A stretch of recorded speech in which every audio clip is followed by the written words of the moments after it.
नमस्कार मित्रों, आज मैं आप सभी के सामने रावण के जीवन, उसके गुण दोष और उसके व्यक्तित्व के विभिन्न पहलुओं पर चर्चा करने आया हूं।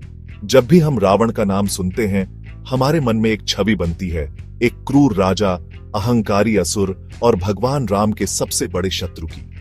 लेकिन क्या रावण सिर्फ एक खलनायक था या उसमें कुछ ऐसे गुण भी थे जिनसे हमें सीख लेनी चाहिए? रावण त्रेता युग का एक महान योद्धा और लंका का राजा था।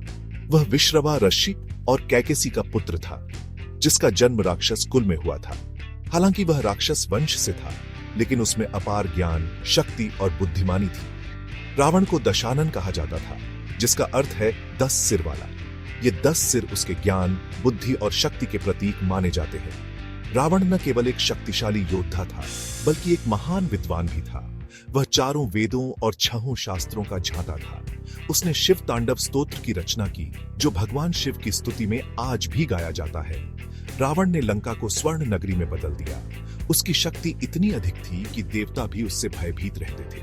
उसने कई युद्ध जीते और अपनी शक्ति के बल पर अमरता प्राप्त करने की कोशिश की। रावण एक कुशल राजनीतिज्ञ और रणनीतिकार था। उसने अपनी बुद्धिमानी से कई युद्धों में जीत हासिल की और अपनी सेना को मजबूत बनाया।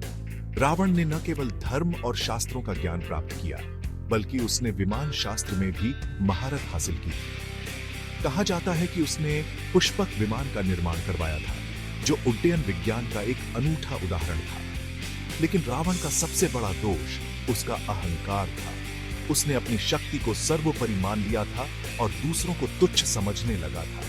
रावण ने माता सीता का अपहरण किया, जो उसका सबसे बड़ा अपराध था।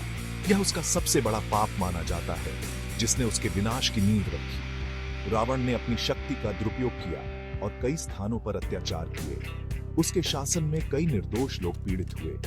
रावण के जीवन से हमें यह सीख मिलती है कि ज्ञान, शक्ति और समृद्धि तभी सार्थक होते हैं जब उनके साथ नैतिकता और विनम्रता हो।